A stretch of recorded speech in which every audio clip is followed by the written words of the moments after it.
Hello to everybody at home and hello to everybody here. My name is Jackie Carlin. I'm the Community Education Director here at the Center for Health and Wellbeing.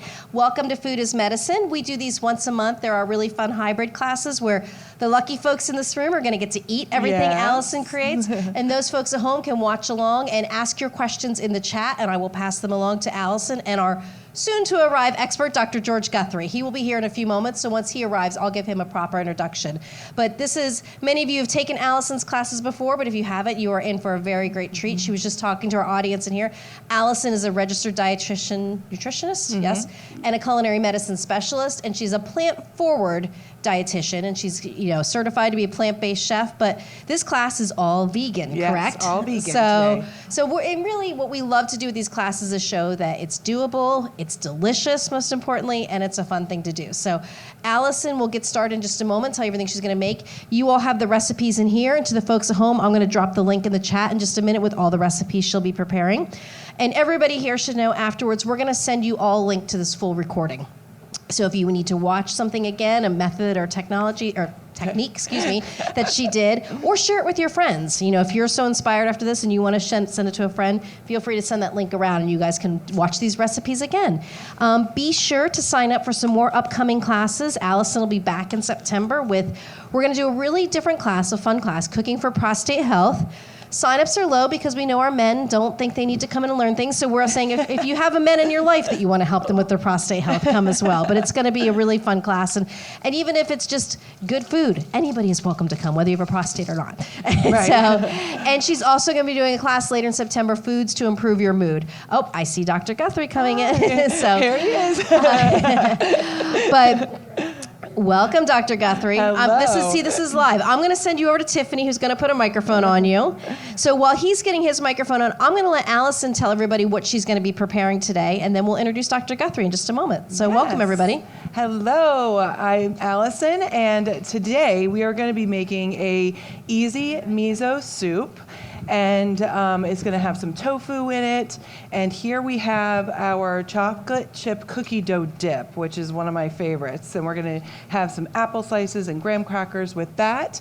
And we are going to be featuring one of Dr. Guthrie's recipes from his book, Eat Plants, Feel Whole. It's an Asian cucumber salad. So that's what we are going to be making. And I first need to prepare the tofu. And how many of you have cooked with tofu before? Okay, the vegans I know for sure have, and you have as well. So tofu comes in a lot of different forms, and you can get silken, which is great for smoothies or mousses and things like that, or you can get firm and extra firm. For this recipe, I'm using extra firm tofu, and what you like to do is get all the moisture out and press it. So you can get a fancy tofu press, and I am the queen of kitchen gadgets, and I don't have one. I can't believe it, so I need to add it to my repertoire. But you can actually just wrap it up in a clean dish towel, put it between two plates, and put something heavy on it, okay? So that's just gonna get all the excess moisture out, and I am going to slice this up into cubes, put it on my parchment paper, and put it in the oven with half of the mushrooms to roast. And then as we're building the soup, and then that will go in the soup, okay? Now's so a good I'm time ready to come for on you over. to come in Come on and over, Dr. Guthrie. hear more about you. Well, welcome. Let me just give a quick introduction to Dr. George Guthrie, everybody. So Dr. George Guthrie is a family medicine physician with AdventHealth. As Allison just mentioned, he's also the author of the book Eat Plants, Feel Whole Journal. He's also the past president of the American College of Lifestyle Medicine. So wow. I know, you're impressive, aren't you? Very. And I know we've had him in here in the Nutrition Theater before. We're so lucky to have him again. And I think he's going to talk to you today about just how important it is to incorporate these things into your everyday habits. It's not scary to use plants, is it? No, as a matter of fact, it's really good to use plants. All right, great. Yes. So if you want to say a quick hello to everybody, we're kind of jumping in here. You guys are seeing the sausage that's made because he's a very busy man. So if you just want to, while Allison will get started with her first recipe, if you just want to kind of share your big picture thoughts of when you became passionate about an eating style like this and what you've seen in your practice with your patients. So it's been 30 years now, I think, since I went back to school to do a Master's of Public Health in Nutrition. I got interested in nutrition as a family doctor when I had a patient that showed up in my office with diabetes, hypertension, heart disease. You're going to make me louder. I'd like to say I graduated from college cum loudly. Isn't that a degree of some kind? I don't remember. It's flipping back out. Keep talking, sorry. I'll just keep talking. Okay. And this a gentleman, when I encouraged him to move to a plant-based diet and begin exercising, turned his diabetes upside down, made it go away, normal blood sugars. I remember a year after I started that first appointment with him, I said, "How did it go?" Well, Doc, he said, "I've done well. He's down 60 pounds. His blood pressure was normal. His blood sugars were normal. His cholesterol was normal by numbers in those days. It's been quite a while. Things have changed." And it's the first time I'd ever thought that maybe these things could actually be reversed with lifestyle changes. And it completely changed my focus. Having had that happen to me, I went back to school to try to figure out and learn what could actually be done from a nutrition standpoint. At that time, were you vegan? I was not. Okay, so he convinced you, kind of. I wouldn't say that because I didn't tell him necessarily to become a vegan. What I told him was he had to eat a lot of plants. Okay. And we dealt with several other lifestyle components. But when I had been taught that these diseases are not reversible, to actually see it happen, that was pretty amazing. And when I went back to school, that gave me an opportunity to actually study the science. And anybody who's done any graduate work knows there's always papers to write. And since I was interested in this, I went back and got his medical records and incorporated his story into some of the papers that I was doing. And indeed, that's become the focus of my life. The leaving away of animal products came, no one told me to do it. I just kept running across literature and evidence, and I said, you know, I really don't need that. Animal proteins tend to raise cholesterol. We think it's the fats, but there's good argument to be made that it may actually be the protein that's doing it. One of the colleagues I worked with at the university was a protein researcher, and he looked at trying to find the difference between the proteins, because you could observe the difference but couldn't figure out why. And indeed, the best he could come up with was a ratio of a couple of amino acids, arginine and glycine, and that was the closest correlation, but there was no mechanism they could actually explain it with. So what I've told people who come into the office, encourage them toward eating more plants, because there's so much healing within them. The antioxidants, the fiber, the magnesium, the potassium. Most people don't know. 80% of people over 65 are not getting the RDA of magnesium every day. This is from the NHANES data, so the National Data Bank on Nutrition for the Population. People aren't getting enough magnesium. Does anybody know where magnesium comes from? Sure, in high school, didn't you take biology? Bigger on metaphors. Okay. Well, you know, in the greens, you have this thing called chlorophyll, which is really similar to hemoglobin. That is, it's kind of a bunch of carbons and hydrogens and stuff around a central molecule. In hemoglobin, that is iron. In chlorophyll, it's magnesium. So we're not getting enough magnesium because we're not eating enough plants. In essence, greens and beans tend to be high in magnesium. Now, here's another one. People who eat the standard American diet are not getting enough potassium. And the data tells us that if I remember, it's 97 or 98% of Americans are not getting the recommended daily allowance of potassium. So where does potassium come from? We tend to say bananas. That's the first thing that comes up. The doctors all know this. 1 inch of a banana is 1 milliequivalent of potassium. So you eat bananas. But do you know beans have 3 times as much? Yeah. So it's really throughout the plant kingdom. Plants tend to specialize in potassium clear across the spectrum. Another thing that we miss when we focus on animal products is fiber. Fiber is a really powerful tool in our bodies. 10 minutes. Some of you have probably heard this story before, this explanation before. Fiber I call it fabulous fiber, and I want to make you a fiber fanatic. Try to get as much of this stuff in as you can. So when you take the fiber in, number one, it swells up, so it makes you feel full before you get all those extra calories in. And in the standard American diet, we're just getting a lot of highly refined foods. So you can put stuff in your stomach that does not have calories, but yet fills you up. So now that may sound like excess, and as we, over the last 40 or 50 years, as the federal government has tried to guide industry, they've tried to make food last longer and make sure everybody gets enough calories. Was anybody around when we were worried about feeding the world?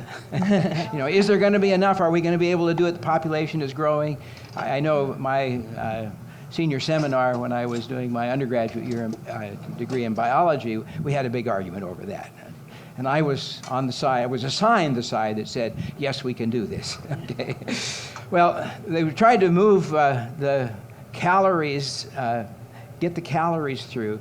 And when you remove fiber, you also tend to remove the omega-3 and omega-6 oils from whatever it may be, the grain in particular. When you do that, you're actually decreasing the quality of the food. You're removing the fiber. The omega-3, omega-6 oils tend to get rancid quite quickly, so it lowers the shelf life of food and products. So that was kind of the reason for that. But now we're missing those things from our diet, and we had no idea how important it was. So physical barrier, number one. Number two, it slows the carbohydrates from going into your bloodstream. And when carbohydrates go in fast, they raise the insulin level.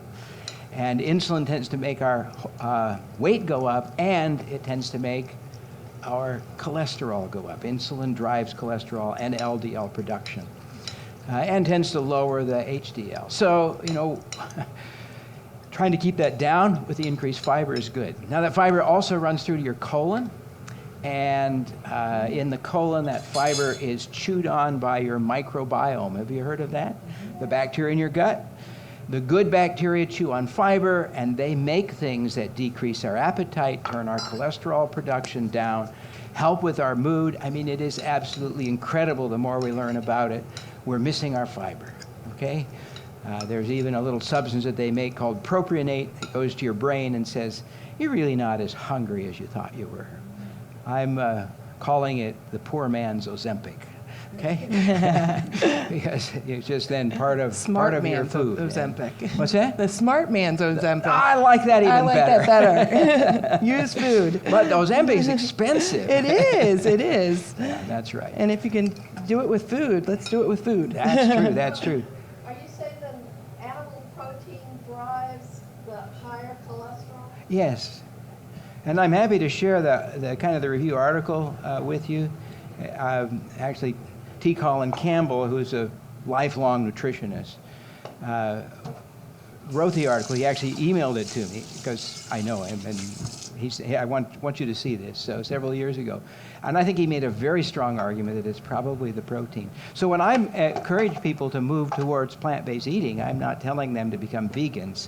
I'm telling them you have to focus on the plant proteins. Better to have a bowl of beans with some ground beef than to have a steak. That would be a mistake, and I'm sorry, my humor is pretty sick, okay? I will also point out that not all beans look like beans, and right now we have some tofu in the oven, and tofu is really minimally processed beans, right? So it's just and we have the miso. Okay. So that's soybeans in that as well. Doesn't look like beans, but it's a miso paste. Allison, can Allison explain where we're at with the recipe real quick, and Yes. then we'll hop back in? Well, okay. The information's Okay, great. you No. just Yeah. Tell me to shut up. No, I didn't no, want. None of us today. wanted to, but You I put in a quarter and you'll get 50 cents. No, you're perfect. You're perfect. So far what I've done is I've taken the vegetable broth, low sodium, and I put it into my saucepan at a medium heat. I'm trying to let it simmer. I've added some green onions, and when you take your green onions, you don't want to throw them out. You could just put them right back in the water or in some soil, and they will sprout again. So you could use them over and over. I have them sitting on my countertop, and they'll go, these are fresh. I use fresh for you guys, okay? But at home, I take all the scraps from these classes, and I grow my own green onions. So that helps reduce some food waste. I use these fancy little scissors. I love these. They are herb scissors. They save you so much time in the kitchen. And one of the big barriers I get when I work with clients one-on-one is they don't like to cook, don't know how to cook, and don't want to take time to cook. So I like to teach people how to make shortcuts to make it easier so you can get healthy food on the table for you and your family. We are using some mushrooms. I'm roasting half of them, and then I'm also putting half not roasted in the soup. I took Napa cabbage, shredded it. I'm going to take it in my salad spinner to clean it off and put that in there.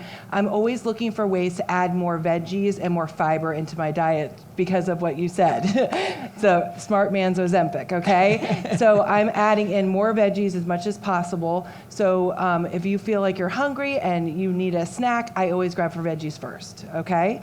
This is miso, and it is a blend of soybeans, and it has some rice in here. It's fermented, so this is a fermented food, which is really good for your gut microbiome. And I just added a little bit of water and some sesame seeds, which is also a good source of magnesium in your diet. So that's where I'm at so far. So carry on. Very good. Yes. Soup. Yes, I use canned broth. You can make your own. I threw it out. This was Imagine. I bought it from Sprouts. I use a low sodium, but here's a tip. When you're cooking at home, if I'm thinking about less food waste, saving money, because the groceries are ridiculously overpriced now. When you're cooking and you're chopping up different ingredients, you can take like the end of an onion, some carrots, some celery, and whatever you're going to use in a broth, put it in a Ziploc bag and throw that in your freezer. Once the bag is full, then you're going to boil it in some water. And once it's done boiling, let it simmer, and then you strain out all the scraps, and you got your own homemade broth. So I did that, and I saved my old spaghetti jars, the glass jars, and I pour the broth in there and throw it in the freezer. And whenever I need veggie broth, I've got my homemade stuff. So that's what you could do. So, all right. Very good. It smells good, too. It smells good. Noticed. So she pointed out that she's using a low sodium broth. Now, this is an interesting thing that is often missed by many.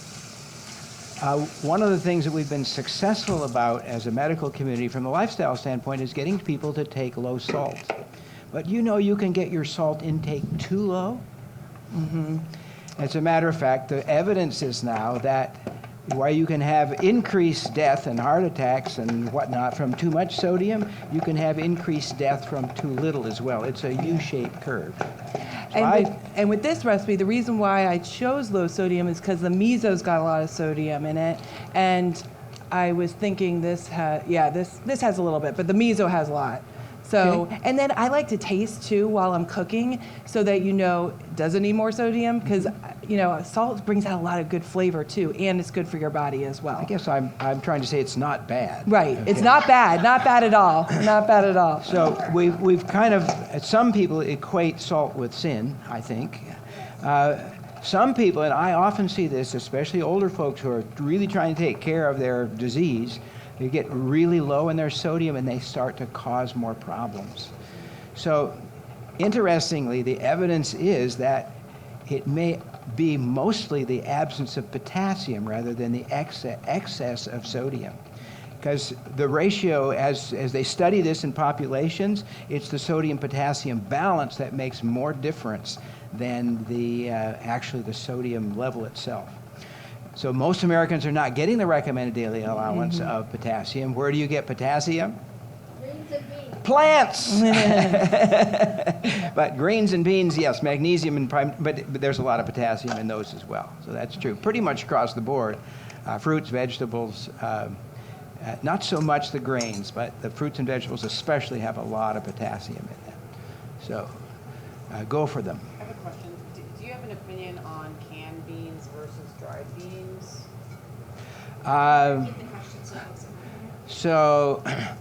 She says, what's my opinion on canned beans versus dry beans? I think you should cook them before you eat them, but the ones in the can are fine. They will often treat those to help decrease the amount of, you know this word flatus? Well, flatus is kind of the medical term for gas, okay? So, and the gas that comes from beans is from a couple of sugars, stachyose and rhabdiose, which hide out in the bean. So if you're cooking them at home, put them in water, bring it to a boil, let it set overnight, pour the water off, add new water, finish your cooking, and you'll, in essence, float off those kind of unusual sugars that tend to cause gas. Okay? So either one is fine. Certainly the ones in the can are quicker. Some people worry about too much sodium in them. If that's a problem for you, wash it off. I personally think there's enough potassium in the beans to overcome any sodium problem, and I like the salt. Yes, ma'am. What's your opinion about the bad press the chickpeas are getting? I couldn't hear Tell you. me about Can the you bad, repeat it out loud? Well, she's asking about the bad press that chickpeas have gotten. I haven't heard bad press. I've heard great press. Is there heavy metal or something in it? I think there's some heavy metal in it. But that's more contaminant, I think, although that may not be. If it's arsenic, if the chickpeas are grown in soil that had arsenic in it, they will take it up. They found it in the chickpea pasta. I can't remember the name of the brand. I'm remembering Bonza? that I did. Bonza pasta? I haven't heard that. So she was saying that she heard some negative press about chickpea pasta. I personally haven't heard that. Have you? I did see a little news blurb about Okay. it, so it's being recalled. They're trying to take it out. No, but it's an important thing to remember. You may have heard about the problem with rice, and it has arsenic in it because cotton fields were moved to rice fields, and they killed the boll weevil with arsenic. So the soil has the arsenic, and the plants that are grown there will pick it up. And I would guess that that's a problem with the garbanzos. You call them garbanzos, right? Chickpeas, no. Yeah. So the chickpeas are problems, and just use garbanzos, okay? I think they're the same. Yes, they are. So it sounds like it's not the actual food item, it's the way it's grown is the problem. That may be where it's coming from. Yeah. So, I'm glad somebody's monitoring that for us. I appreciate that Yeah. the government does that for us. Yeah. And to help keep our food intake safe. I'm going to interrupt you guys because I want to show you the tofu. What I did was I just cut it up into cubes. I didn't use any fat or anything on this. I just chopped it up and threw it in the oven and roasted it to make it have like a little bit more tough and not break apart so much. And then I'm going to throw that into our soup and then let it simmer. The other thing you can do to make it stiffer if you think it's too soft for you is to freeze it first. Because when it thaws, it gets a much chewier texture. And I love parchment paper because I hate cleaning up. So this is a game changer. So now I'm just going to let this simmer. And I will move on to the famous salad that you have in your cookbook. Dr. Guthrie, somebody was saying they missed the end of your thought, and if you wouldn't mind repeating, what's the dangers of if you don't get enough salt? Sorry, I know you explained it well. If you don't get enough salt, you increase your insulin resistance. So blood sugars tend to go up, number one. Number two, it increases vascular tone. So that tends to increase blood pressure. And let's see, the number three, what was the number three? At any rate, it ends up killing people if you don't get enough, okay? So there's increased vascular tone, and there's one other thing, and I'm dropping on it right now. I was having the issue of not getting the iodine because I was having salt, Himalayan, and all the others. And I think it affected. So another part of our diet is iodine. I see some seaweed going into Yes. this, right? Uh-huh. Which tends to have iodine in it. Before the federal government got involved in food processing, there was a lot more goiters thyroid problems. I'm going to pass large this thyroid around. Feel free to take a sheet and taste it. From 'cause not it's a good enough snack. iodine. So they solved the problem in this country by asking the salt people to put iodine in. And that has solved our problem quite well. At this point, though, for some reason, people have given regular salt, when it rains, it pours, a bad rap. And so they'll switch to other types of salt, Himalayan salt and others, sea salt, that doesn't have the iodine added. Now, from what I've seen, because I just bought one of these recently, it says does not have iodine. So just so you know that it doesn't. Yeah. That shouldn't be surprising that the seaweed tastes a little bit fishy, right? And that seaweed has omega-3 fatty acids in it as well. Now, that's an interesting statement to make. Yes. Do you know the soybeans have the omega-3s? Mm-hmm. All your greens and veggies? I taught graduate level nutrition years ago, and I had overhead, remember the overheads we had? So I had one that I would throw up to show people how much omega-3 there was in tomatoes, in cucumbers, in lettuce. It ends up that there are varying amounts of all of these essential fats put into the plants. You really don't have to worry about getting adequate ones if you're on a plant-based diet. I'm not ready for it yet, but I'm prepping. Okay, sorry. No, you're doing I'm looking fine. for my tools. All right, so I'm going to start putting the noodles into the bowl, and it calls for either shirataki noodles or miracle noodles. I was going to use this for you guys to try, but the store only had one, and I needed more than one, so I went to my backup, these rice ramen noodles that we're going to be using today. But I wanted to point this out because this is one of my favorites. This tastes like real spaghetti. It is chewy like the pasta, so I use this as my pasta when I'm making spaghetti. Sorry. There.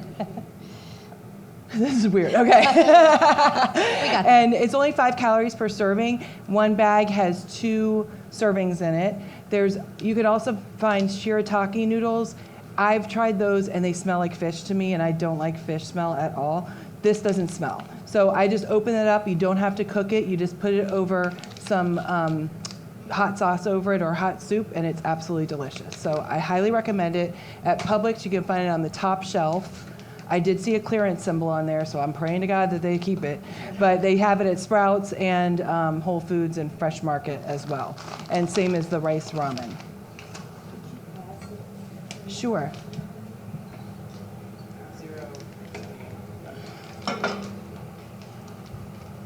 And Allison, the seaweed that you're using in there, is that the same thing as the snack packs of seaweed? Yep. Okay. Mm-hmm. Yep. My very picky daughter, that's one of her favorite snacks, thankfully. So. Good, because I will have extra, and you're welcome to take it to her. All right. And let's see. We're getting the question that seems to be the popular question that comes up in every cooking class we do lately, Dr. Guthrie. So there's been a lot of concern lately with extra virgin olive oil. It's kind of, there's been a lot of different schools of thought. As I see you shaking your head, should people avoid it? Is it still okay in moderation? And someone also asked about culinary argan oil. I'm not sure. I've not heard of that, so I'm not sure if you, all right. I don't know much about argan oil, but excuse me, the concern is about using or not using About extra using. virgin. So Allison can attest, every cooking class we do, it lately seems to be a lot of people are not using olive oil anymore. Really? Yes. I wonder why. It's supposed to be relatively high in the monounsaturated fats, right, which are not so much a problem for us. There should be a healthier one to deal with. So maybe I'm just ignorant. Someone asked me to define virgin olive oil, and I said olives that have only been squeezed once. I like that. So, that's kind of my way of thinking about it. Olive oil is a good oil, and it's better to have it, in my mind, so it's processed by just the squeezing. There are multiple processes that can be used to remove oil from plants, and one of those is to use solvents. So they kind of smash it all up, put the solvents in to pull the oil out, and then remove the solvents and then leave the oil. So that process in my mind is questionable because there may be pieces of the solvent still in there. So the fresh squeeze makes the most sense to me. I know of no problems with using just plain olive oil. Now there are some oils in olives that are pretty amazing. One of them, they get these long names and I couldn't repeat it, I think, if you put it in front of me. But there's a unique oil within olives that protects against breast cancer. So, I mean, there would be a good reason to use it, right? I would think it would be helpful from that standpoint. And we have a friend that works with us sometimes. She just went and became an olive oil sommelier. So I'm hoping that she'll be able to come and teach a class here because she knows a lot. She spent a whole week in New York learning about olive oil. So I'm excited. My first experience with making olive oil was when I was on a walk with my grandfather, and we walked past an olive tree in Southern California, and he picked one and said, "Here, try this." They're terrible. They need to be done in brine, right? It just, those of you, your faces told me you haven't tried that. Your grandpa didn't pull that trick on you. Your grandpa was trying to make it funny, I think. Yeah, he was. That's right. Okay, so next we're going to be doing the Asian cucumber salad, which consists of cucumbers and some red onions. And you need to slice the cucumbers pretty thin, and I could do that with a knife, but why if I can use a mandolin? And you got to be very, very careful with these because you can cut yourself. I've done it before, so make sure you use a glove, or there is an attachment that usually comes with it, which I don't see right now, so I won't go down too low on this. And blood is not in the recipe. No, it's not. So you want to just use your mandolin to slice the cucumbers really thin. That finger's getting pretty close. Yeah, well, I got a doctor here, so I'm okay. Sorry about all I do for those who kiss them. So. All right, that's as low as I'm going. What? This, I bought it on Amazon, so I can share a link to that with my Amazon store. I will pass out a paper, and you can write down your email address, and I will send a link to that. And to our guests online, I have an opt-in, and I will send the recipes, some more vegan recipes and resources to you, plus my link to all my favorite kitchen gadgets. So you're kind of doing the salad now. I had a little something to add about the mushrooms. Go for it. Is this a good time to do that? Please do it, yes. There's always something to learn in the whole area of nutrition. I find it fascinating, spend much of my life doing that. I have learned recently about something called a glucan. Now, this is a type of, in essence, a sugar. It's not quite right. A starch, if you will, or a fiber that has some benefits for us. This is beta-1,3,16-D-glucan, and it's found in mushrooms. And there's a bunch of interesting stuff about this. Okay, here's one. The immune modulatory effects of dietary yeast, beta-1,3,16-D-glucan. So yeast has some of this as well. The mushrooms have it as well, which is why I brought these articles to tell you a little bit about some of the incredible things. So this helps to decrease kind of the immune response of people who have autoimmune disease, for example, allergies and those types of things. So that's very interesting. Dietary intake of mushrooms and green tea combined reduce the risk of breast cancer. Wow. And green tea. That's in Chinese women, and maybe it doesn't apply to you. I don't know.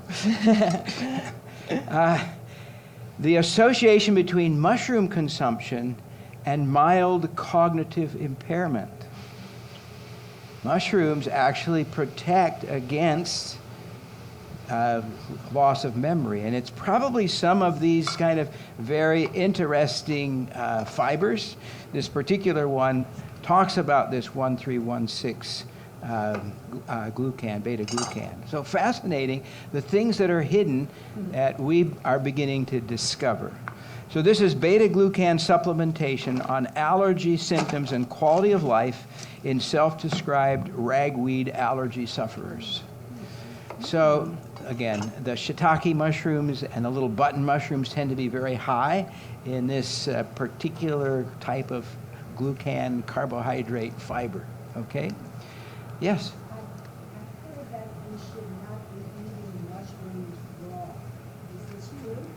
If you eat them, I am unaware of that. I know that if you eat them raw, you're likely to have some significant gas from them. But if you'll soak them first and get the little spores out from underneath, that tends to get a whole lot better. As far as I'm concerned, cooked and raw, as long as they're not poisonous, right? Just because it's natural doesn't mean it's healthy. They can kill you, right? So you want the healthy mushrooms. So that's to my awareness. I don't know everything. If you know something differently, or there are other scientists around who may know more about those things than I do, I'm certainly open to learn all the time. All right. In the cucumbers, we've got, it's very high in water, and it may help lower your blood sugar, prevent constipation, and support weight loss. So that's the fiber content in essence. You can see the green, that's got chlorophyll in it, so that's going to have some of that magnesium. It's the pectin, the soluble fiber that's in it. Pectin is a soluble fiber, that is correct. Yeah. And here I'm using the Bragg liquid aminos. This is an alternative to soy sauce. And we are going to be adding our cilantro leaves. Some people like cilantro and some don't. Yeah. And it's funny, because either it tastes like soap or doesn't taste like soap. And I was in a class and I asked the students, who thinks cilantro tastes like soap? And one lady's like, I do, and I absolutely love it. And I'm like, that's a first. I've never heard that. I love it, though. Our tongues can be trained. Yes. So what's the best way to wash your vegetables? Because everyone, there seems to be a different. I know that they sell vegetable Wash. soaps, washes that you can Yeah. spray. And I think what you want to do is to get off any residual stuff from the environment that may be on it. You're not going to be able to take stuff from inside. Occasionally we'll hear, for example, lettuce that has E. coli in it. I can tell you the lettuce didn't make the E. coli. It was, the humans that were harvesting it or fertilizing it that did that. So treating it in such a way to try to make sure those things leave. When I was a kid, we lived in Japan. My dad did a stint in the Navy, Yokosuka Naval Station. And the first year we lived in a Japanese house with the paper walls. You can imagine my mother managing a couple of boys sticking their fingers through paper walls, right?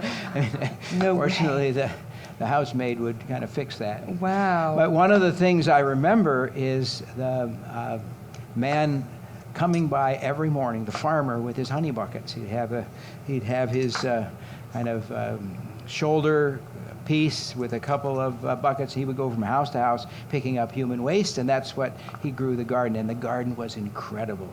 I mean, it grew incredible green stuff. But when we brought it home, we put it in the sink, and Mom put in some Clorox and let it sit for a little bit, and then took it off. And of course, the chlorine would evaporate, and then we could safely eat the food. We didn't want to get hepatitis, right? And so there are things like that can come onto food in processing and otherwise or in storage. So Also, a mix of vinegar and water is good. Like one vinegar part. will kill just about anything in 15 seconds. Very good choice. Here's another little gadget I love. It's my garlic slicer. So I'm just Garlic slicing up some garlic. And That's faster than using a knife. I know. Gonna have to get me one of those. It's a goodie. Okay, and then peanut butter. Let me grab.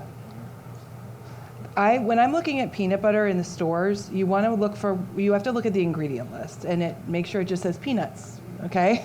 And it's hard to find in Publix. I think there's 1 or 2 brands that has just peanuts in it, and it kills me. So, So we don't like the oil floating to the top. The stuff that floats to the top is the unsaturated fat. The saturated fat, what they do if they're making the kind that doesn't separate, they take out the unsaturated fat, they add saturated fat back in, now it won't separate. Okay, so that's the good fats, so mix them in. Once you get them mixed in, keep it in the refrigerator, and then those fats won't separate out. I also like to, I have friends that are really, I like to say high maintenance, but it's smart. They take their nut butters and they blend it up and at home and then put it back in the jar and it doesn't separate. I don't want to deal with all that mess. Can you imagine? It doesn't separate as quickly. It will still separate if it's left on a shelf. Yeah, but I don't want that big mess. But what I'll do is I'll store it upside down and then I'll turn it over, here and there. I don't have much real estate in my refrigerator for the peanut butter. And honestly, I haven't even had peanut butter in my house until this week when I bought this. My family was happy. They were like, "Oh yay, peanut butter's back." But so I don't use it that often, and I buy small amounts. My son's going away to college Friday, and I'm like, make your list of what you want. He added peanut butter. I'm like, you're gonna eat a peanut butter sandwich? And he hadn't done that since he was little. And he's like, yeah. I'm like, okay, so I guess now we're peanut butter. I also found out he ate salad for the first time. And I'm like, when did that happen? He was at, he's like, team dinners. I was so hungry, and that's all I had to eat to begin with. So he's like, I loaded it up with dressing, but I'm like, well, at least you're getting some vegetables. That's good. Don't listen to the dietitian mom, but, listen to your lacrosse teammates. Okay, whatever it takes, right? So most of the oil in the peanuts is going to be monounsaturated. So that's the stuff that you're kind of bringing up. You're leaving the saturated down inside. So that won't get rancid? So monounsaturates do not get rancid easily. It's the omega-3, omega-6, the longer one, the polyunsaturates that tend to go rancid. And they go rancid quickly. Light, air, time. And they very quickly start to change. Mm-hmm. What about What about organic? organic? Sometimes I maybe get a little rude in this question about organic. To me, the major is eat fruits and vegetables, okay? And the minor is organic. But, I joke, I've never had an inorganic apple, right? That would be made out of a rock. Right? So it's kind of, organic has come to mean some things, and apparently means some things from a legal standpoint as well. And I think those things are good. But there are very healthy foods that are not organic. Have you heard of hydroponic? So that would not be organic, right? Because they're putting nutrients that the plant needs in the water. I say look for the plant that has color and flavor, and then it has all the nutrients it needs. Those are the ones you should focus on. So to me, that's where I look. Not organic, but flavor and color. And often the ones that are homegrown, the ones that are homegrown and hydroponic taste the best. They are the most flavorful. Well, the closer you can get it to right out of the soil, the better it is. And trying to find stuff that's in season so that you're buying locally and not having your food come from, another country, because that takes time for it to travel to get to your grocery store. Then it sits on the shelves for a while. So every day, every hour that is out of the natural habitat that it's being grown in, it's degrading. So you're losing nutrients from that. So going to farmers markets is really good, and just paying attention to what's in season is also great. And don't be afraid of using frozen stuff. Frozen is a good alternative because it goes from the field into the freezer, and then the nutrition is stable till you take it out, as long as the stuff didn't thaw in the container when it was being moved. No free ads. Oh, sorry. I have who asked me that? Yes, I do have a hydroponic garden. That was like my first big purchase 10 years ago. Yeah, I will. I bought it from it's like a vendor that sells them, and I love it because I will kill everything in soil because I don't remember to water it, and every 15 minutes it will water. And you just put nutrients in it once a week, every time you fill up the water once a week, and then you have beautiful harvest. And the best part is I have a old coworker that she has one too, and I'm not patient enough to grow the seedlings myself, and she loves doing that. So I'm like, I will buy all the seeds and the rock will, and you grow our babies, and I'll just come and pick them up, and that's it. Yeah, exactly. And so we have a great relationship that way. But the tomatoes, oh my gosh, oh, they're so yummy. And it's so cool to just go out on my patio and I'm like, okay, here I'm gonna have a salad, and I could just pick it off of the tower garden. And when I was dating my husband, he's like, thought I was the coolest thing. He would go to work, he's like, she grows her own food. You could, they have grow lights that you can get, and you could grow it indoors.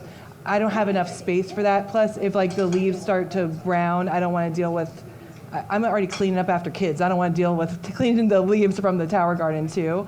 But I just keep it on the pool patio, but you can keep it inside. It's pretty big. I mean, the base is like that big. It's this tall, but I love it. I saw one on Facebook and it was like 2 by 2. Excuse me, I'm sorry. Yeah, no, they have one that is inside. We have the space. And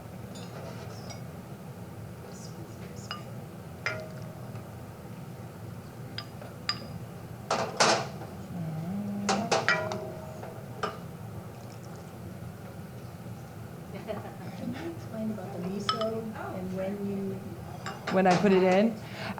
What I did was after I was finished boiling and simmering the vegetables, I took it off of the heat, and then I put the miso paste with the water and sesame seeds in it to just kind of meld in with it, not overheat, and that gave it the flavor. So you don't boil it, you don't let it. Not in this recipe, no.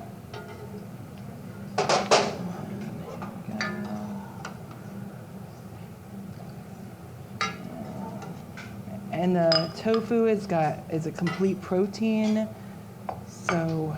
I love to take it with So me. do you have a process at home when you line up everything you're going to use in a recipe? That's called mise en place, and that is what you should do.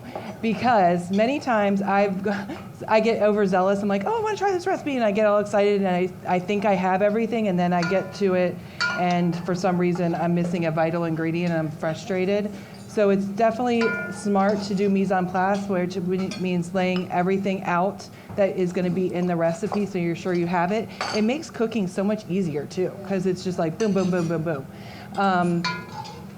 And you know, these recipes, you can use them as a template. So say you don't like cabbage or the Napa cabbage, you can use a different type of cabbage. Or say you don't want to cut the cabbage, you could use a bag of coleslaw mix and just throw that in there to save you time. I just don't want cooking to be a barrier because of time. We can find shortcuts to help you get yourself in the kitchen and have some of this delicious fiber-filled food. And I'm garnishing it. I'm being fancy. I like it. Because we eat with our eyes first. You want to make sure it looks nice and appealing to the eyes.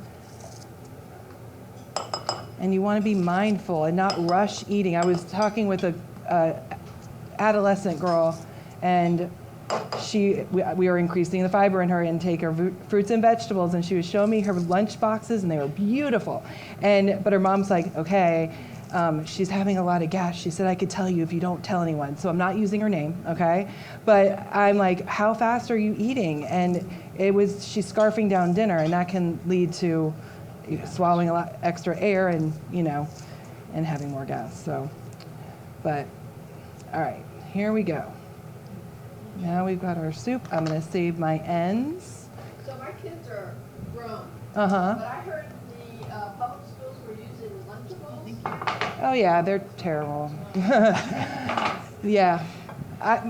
My kids, and the food's free. So, I am like, say to my son, what did you have for lunch today? Mozzarella sticks. And usually he doesn't eat, and he doesn't want to carry a lunchbox, so it's so frustrating. So when he comes home from high school, I'm feeding him lunch at home, basically. So, and when I was a dietetic intern, I did a week with the school, and they do have certain criteria that you have to meet, but you can have whole grain crackers in a Lunchable. You can have, and that would fit the criteria. So unfortunately, that is what it is. So pack your lunch.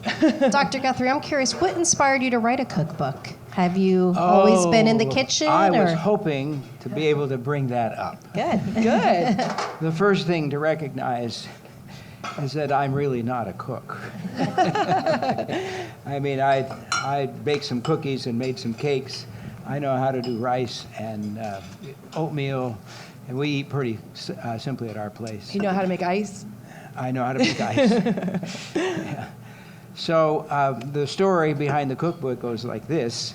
AdventHealth Publishing approached me and said, we'd like you to write a book. So I wrote the book with them over a couple of years, Eat Plants, Feel Whole. It was a little bit of a challenge writing the book because I had two audiences. Number one, the general public, who we're hoping will grow and learn from this. But coming from AdventHealth, I had the medical community as an audience. So everything had to be, you couldn't say anything without having a primary source. So I had to go back to the science, and it took a couple of years to really get it done. And we thought the product was very good. So the next thing they did was said, let's make a journal. So it allows you to make some changes and then kind of keep track of your progress. We try to do it in a positive sort of way. So you get points for each thing you do. There's extra credit available. But it included not just food, it included exercise, it included thankfulness, it included random acts of kindness, those types of things. Whole person care, if you will. Eat plants, feel whole, so the wholeness part. And beyond that, it says, well, we really should have a cookbook too. So the publisher actually, with some suggestions from me, and my favorite recipes in there come from a lady called Heather Leno. She's in the West Coast. She's obsessive compulsive about the kitchen. If you follow her recipe, you will have something that anybody will love. So I was very glad to get a large number of her recipes in the book. But otherwise, it's from gathered from good cooks around. So if it tastes good, it's not my fault. If it tastes bad, why, I'm sorry that we included it in the recipe. Hopefully you can find a way to adjust it or in the book. So it is a good source. It does have nutritional kind of facts about it, what's carbohydrates, vitamins, minerals, etc. And it's also marked for things. The cookbook was done, not just myself, but Angela Falls, who is a pediatric obesity specialist, and Sherry Flint, who's a nutritionist, head nutritionist at AdventHealth. So the three of us, and we've kind of got together on that.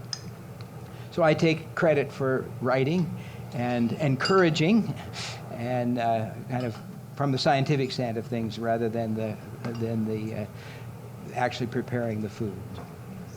My wife was in nursing education before I married her, and one of her colleagues is now a retired PhD nurse that lives up in Idaho somewhere. She keeps threatening to come down and make me show her how to cook.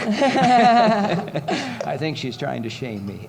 Yes? Do you have a group of doctors that you mentor on nutritional healing and so forth? I teach in the family medicine residency here, and we're using something called the Lifestyle Medicine Residency Curriculum. So it's put together by the American College of Lifestyle Medicine to help train doctors in the whole really broad spectrum of lifestyle. So it's not just food. There are 10 kind of Exercise, sleep, stress relief. hydration. Yeah, that's right. We just put all those things together in order to be, it's a non-drug treatment. Mm-hmm. And it's powerful enough. I mean, I've seen it reverse diabetes, lower blood pressure, heart disease going away. So I'm excited to be able to, that's one of the reasons I came to Orlando, is so I could actually teach this to the young docs. More docs need to know it. That's awesome. And it's a double whammy with AdventHealth physicians. Mm-hmm. We're also doing the Health Meets Food curriculum. I'm working with Dr. Falls. Excellent. And we're teaching all the residents in October the Health Meets Food curriculum, which is a certified culinary medicine specialty that Dr. Falls and I both have. Mm-hmm. And so we have the lifestyle medicine and the culinary medicine specialty actually. So I'm just so excited about what AdventHealth is doing to bring nutrition to the medical community. There's a growing number of lifestyle medicine physicians. There is a board certification. The American College of Lifestyle Medicine now, over the last, I think as of 2 months ago, now has a seat at the table at the American Medical Association.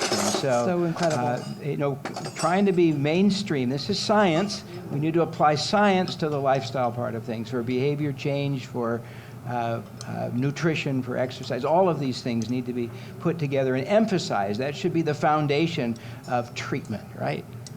If you have an appendix that's ruptured, you need a surgeon, not lifestyle. I agree. But, you know, one, I noticed that a lot of hospitals have terrible cafeterias, terrible hospital food. And then the other thing is I've gone through 3 doctors trying to find a doctor who will help me with my diet, and they don't know anything. They don't know anything. Doctors have a hard time learning more after they finish residency. It really takes a commitment, and they tend to focus. There is a lot. There are more and more physicians. The American College of Lifestyle Medicine now has approaching 12,000 members across the country. So we're growing. In the AdventHealth system, Monica Agarwal is a cardiologist that's plant-based. She's right here in Winter Park. We have Dr. Orman, who's a radiation oncologist. She and Dr. McKinsey, who's a gynecological oncologist, have a program called HEAL, where they teach nutrition, plant-based nutrition, to people with cancer who have cancer, to help them actually treat that in a more holistic sort of a way. It's alongside regular treatment, so it's not an exclusion of, but lifestyle is so important. Isn't there a special class here? It's like a group thing. Oh, Trevor. She asked about a special class here. All together? We'll talk about that. Yeah. Doreen, do you want to tell them? So the folks at home can hear. I took the lifestyle medicine class. There's your microphone. You're famous now. Don't swallow it, get it closer.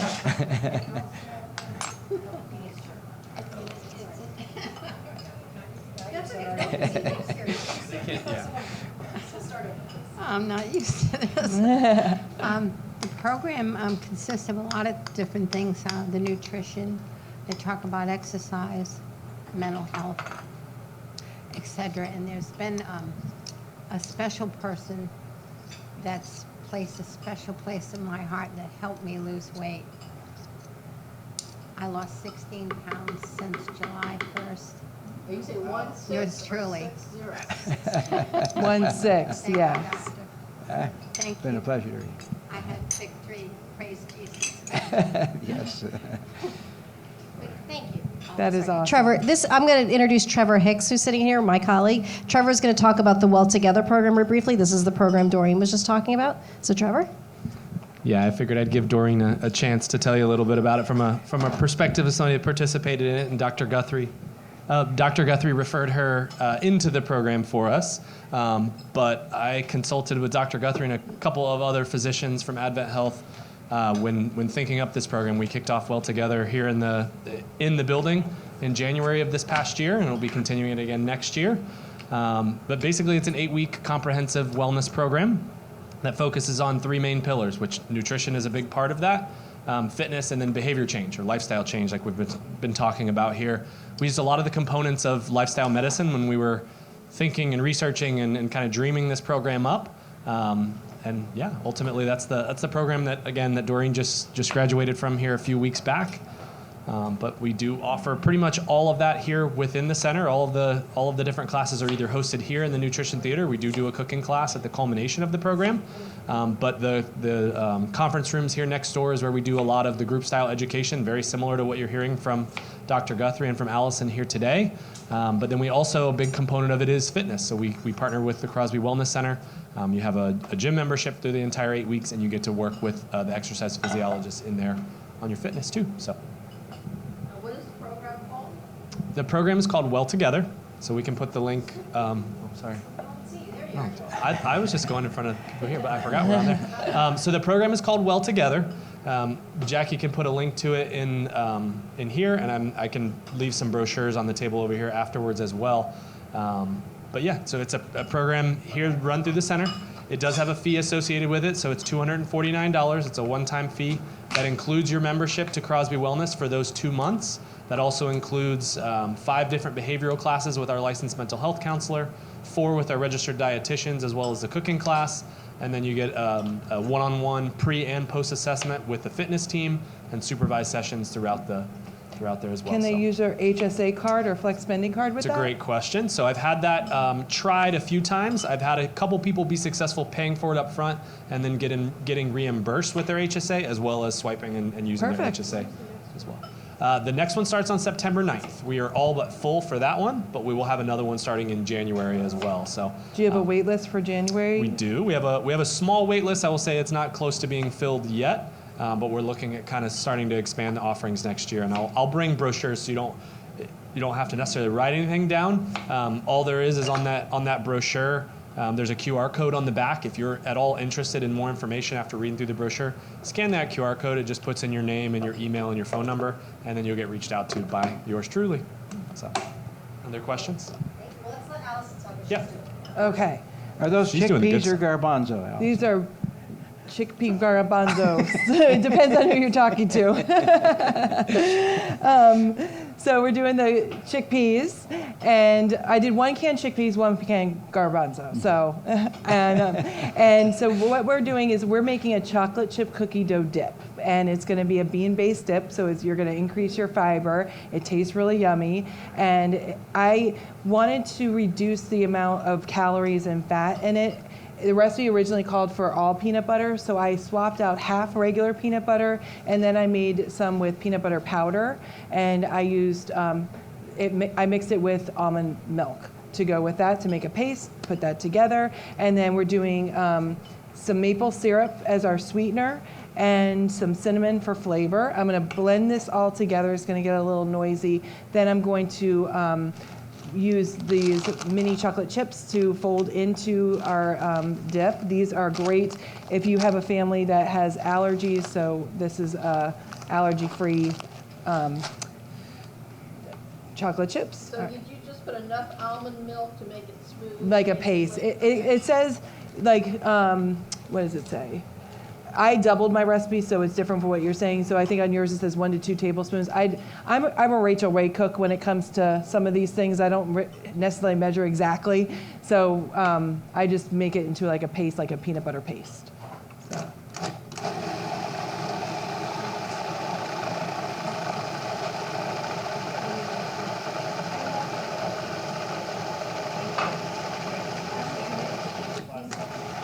Okay.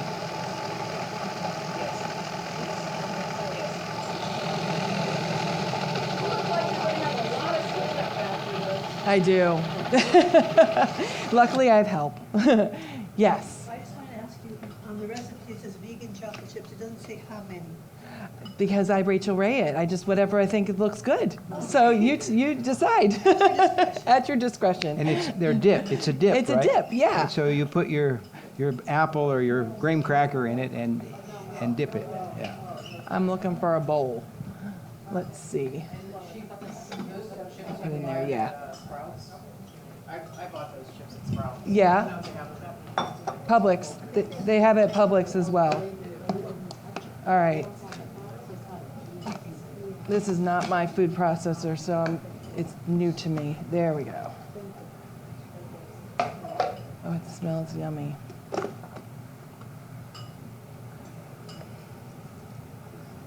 You'll see here I have my bowl of scraps. That is for composting. So we have O-Town compost that comes and picks up all of our scrap waste. You can put anything in there that's organic. You don't want to put anything that's been touched with fat, like oils or anything like that, or any animal products. But they'll come by and pick that up and then turn it into really nutritious soil and either bring it back to you so you can have your own garden. I don't have my own garden, so you could donate it to someone else.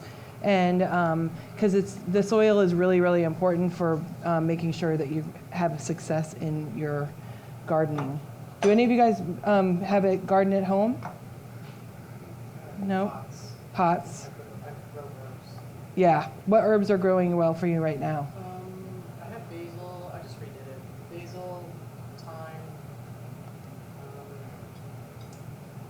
sage, rosemary, and parsley. Rosemary is pretty much the only thing I can keep alive because it's hard to kill. And mint too. And the other day I bought those. Have you seen those little?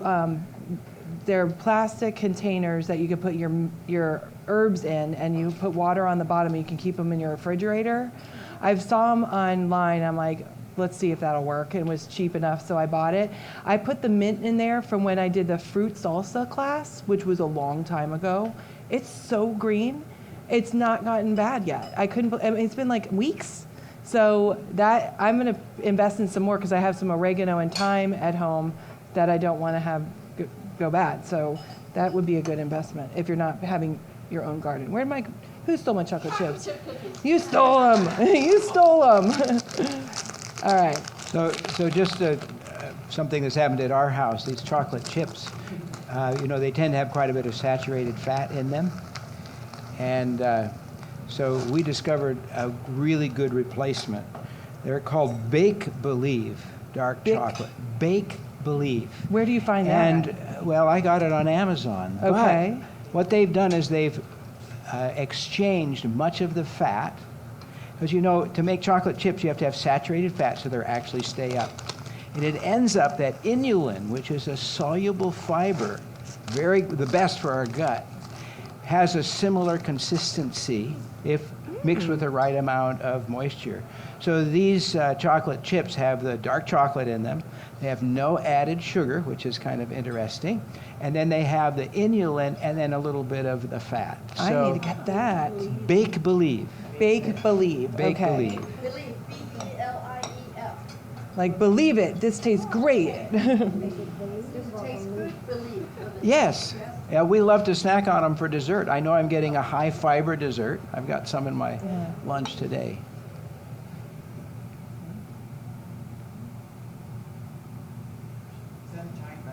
That is a giant bag. It lasts a while. Yeah. Ah. I want to figure. Good. Oh, yes.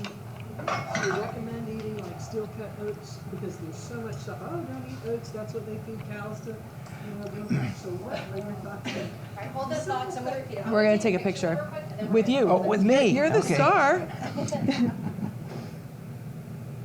Okay. All right, cool. And then will you repeat the question, Allison, or Dr. Let me get a Several spoon. months ago, maybe a couple of years ago, I had a lecture in the community, which was a little north of here. And someone came because they thought they were going to listen to Dr. Guthrie speak. Okay? And I thought you were Dr. Guthrie, they said. Well, I said, you can't do a much bigger insult. Okay? I'm not sure, what a surgeon is doing trying to talk about nutrition. I think mostly, and I don't know any of the details, but I can't imagine being anything That's okay. other but having a bunch of really Those good are probably marketers. easier, right? Whoa. And he just does what they say. Well, he may have lost some weight. I was at a medical meeting several years ago, and he was interviewed in a panel with like a PhD nutritionist and a PhD researcher from Scandinavia. He was quoting studies that the researcher had been part of, and he said, no, you're not saying that correctly. He was so, just in essence, proven wrong so many times. So that whole business, it is, and he pulls you into this video that goes on for an hour, and then he wants to sell you something. It's just a big marketing thing. So wait, so Oatmeal is good. yes. So wait, so this guy was like saying this research is wrong to the guy, not realizing the guy on the panel He did didn't the recognize that this guy was on the research team. No. Yes. Oh my gosh. Wow. And what about dairy? We're a vegan class, so I personally know Dr. McDougall, or knew him, obviously, before he died. He was a good man. He was very forceful. And when lifestyle medicine first started, there was a lot of pushback from a lot of people. And he had the necessary force of character to actually and intellect to argue reasonably. So I appreciate it. He did mellow with time, and really appreciate him. For those that you don't know, Dr. McDougall did his medical school in Hawaii, and while he was in medical school, he was eating the standard American diet. He had a stroke as a young person, and it left him very weak. And one of his arms, I don't remember which one it was, probably left. And he said, I've got to do something about this. So he started to read the research and switched to a plant-based diet and became a doctor who promoted lifestyle as a way of treating. So avoiding strokes, but also helping people get better. So great story, and yeah, I really appreciate John McDougall and his work.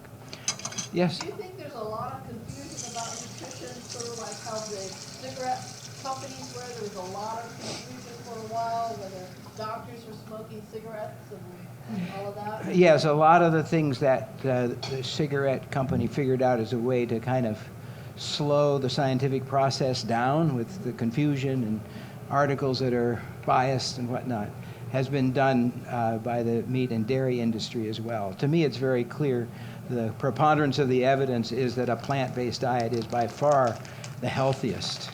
Okay. And maybe I shouldn't even say this on camera, I don't know. One of the foods that I think is probably one of the worst for us is cheese. The casein in cheese. In animal models, you give casein, you turn cancer genes off. You pull the casein away, and the cancer genes turn off. So that was one of the things that made a big difference in my life. So when I read that, I said, I don't need to play those games. Our body has good mechanism in it. Now, to be truthful, that is a problem when you have excess calories. It's not true when you have low calories. So there's something in being in the weight loss realm that protects our body against that particular part of things. But I just said no more casein for me. Casein has casomorphones in it, which attach to morphine receptors, so it tends to be addictive. It's really hard to give up. I know it was a challenge for me. That was one of my favorite foods. But when I found out about the science on it, I said, it's not for me. Yeah. Do you think both areas are? I would say the casein, for sure. The proteins in milk include half whey and half casein. Whey doesn't have the same effects. I mentioned earlier the ratio of amino acids, arginine, lysine, is going to be the same on all animal proteins with the exception of egg white, which doesn't have that same ratio. So I like to say, yeah, you can use egg whites, but the yolk's on you. Okay.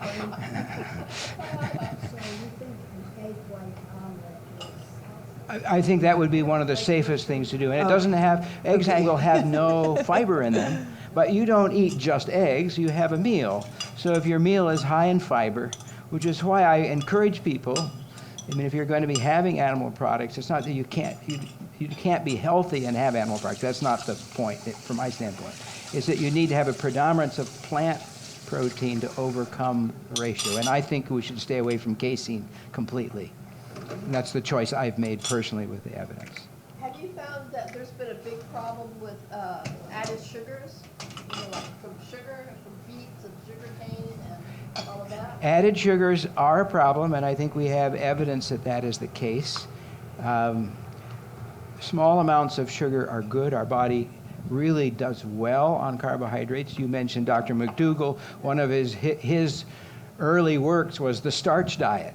And patients have picked that up, patients I've had have picked that up and done it and found it very successful. You know, we hear today, in today's world, stay away from carbs, they're bad. Well, actually, it's the carbs that have the fiber in them that are the good carbs. And carbs is what our body actually works best on. It's when we get it highly refined that we tend to have trouble. We're stimulating the insulin. We have no fiber there to balance it out. We're getting, our whole body is turning unhealthy somehow. Okay? So, yes, I think too much sugar is a problem. Now, the best carbohydrates are those that are released slowly. If you get table sugar, it's diglyceride. It has two sugars together, a glucose and a fructose. So your body takes those apart and then it uses them separately. Fructose is considered bad by many people. Fructose is in fruit. Small amounts of it are actually very good for us. It doesn't stimulate insulin like glucose does. So it's a good prime for a meal to have a little bit of fructose. The problem is when you get too much fructose, that fructose is much more easily turned into fat than glucose. And during my training, I was told that if you wanted to get the body to turn glucose into fat, you had to give about 5,000 calories a day of glucose. There's some steps in there that take quite a bit of energy to push that direction. Fructose is very easily turned into fat. And so the fatty liver has links to high fructose intake. So table sugar is half fructose and half glucose. If you want to get away from table sugar and use just glucose, you probably want to use starches. For example, potato is made of starch, which is glucoses all together. And I think that's why Dr. McDougall's starch diet does so well, because it's providing that long, slow release of the glucose molecules, which the body then prefers. Now, a lot of people are trying to get away from fructose, so they stay away from, for example, sodas with the high fructose corn syrup in it. High fructose corn syrup, if you look it up, is 50% glucose and 50% fructose. So it's about the same as table sugar, but the fructose has like 1.5 times the sweetness as the table sugar. So with that extra sweetener, they'll use less, you get fewer calories for more sweetness by using fructose. That's the logic behind using it. Of course, too much of it, a lot of soda can actually lead to problems from too high a fructose, and I think fatty liver is one of those where we have at least some evidence pointing in that direction. Some people will say, what about honey? Honey is about 50-50 as well, 50 glucose, 50 fructose, but it has some other sugars in it that lower the glycemic index, or how fast the sugar goes in. Is fruit bad? No, fruit is good. I'm so confused. The fruit, the whole fruit, and nothing but the fruit, so help me, okay? So the best way to eat it is the way God made it. And when you get it that way, it's good for you, which is why I don't want to say fructose is bad. Fructose is good. It's just when there's too much of it. Yes, ma'am? I've been eating, I try to stay away from sugar, and I have stevia or I have monk fruit. But now a study just came out saying that it causes clots. Monk fruit? Monk fruit, yeah. That I'm... Monk fruit, but it's the, I did not pronounce it, the erythritol. Yeah. So erythritol is a sugar alcohol. And there are some questions about increased risk, especially with large amounts of it. I think small amounts are not going to be a big problem. So a lot of people will lead to diarrhea too. The sugar alcohols can do that when you get a lot of it. That's absolutely true. The other it doesn't have to thing have that people are using is agave. Stevia, monk fruit. And they'll think, well, I'll use this for sweetener because I want to stay away from fructose. Well, I looked it up in the database, and it's 83% fructose. Yeah, I don't like it. It's super high fructose. Yeah. Let's see. I did this with a group of college students here, and that was one of them that we put on the board. It's very close to 50-50 fructose and glucose. Which one was it? Maple syrup. Well, I think this conversation could go all day, and I'm not going to cut off, but I'm just going to release our folks at home with a couple housekeeping items. Thank you, everybody, for watching along at home. I put some links in the chat to Allison's website, to Dr. Guthrie's book's website, to our survey. So all of you in this room will also receive our survey afterwards. Please use that to not only tell us how today's class went, but Allison and I are already pre-planning for 2025 and see if we can get Dr. Guthrie back again. But if there's any other health topics like this that you would love a cooking class on, or a technique, or an ingredient, now's the time to let us know, because Allison and I are planning. So we'd love to get your input. And be sure to, everybody, check our calendar, our website. We've got the September cooking programs up there. There's still space in those. And we'll be posting our October through December ones in the next couple weeks. So follow our website, follow us on Instagram, follow us Allison on Instagram. There's lots of places to find us, but we want you to come back and keep continuing your education journey. We've also put a link to Well Together, which Trevor talked about in the link, and we've got some brochures for the folks here in the room. For those watching at home, if you come by the Center for Health and Wellbeing, there's brochures at the welcome desk. desk, correct, Trevor? Yep, so you can come by our welcome desk anytime, pick up a calendar, pick up a Wellspring, pick up Well Together. So thank you, Dr. Guthrie. This was just, I think we all learned so much. Thank you so much. Thank you, Allison, as usual. I think we've all have added the garlic slicer to our list today. That was a new one. That was a new one. Yeah, so again, we'll leave the room open for a couple more minutes, but we'll probably turn the mics off. But thank you all for coming. Thank you. Thank you.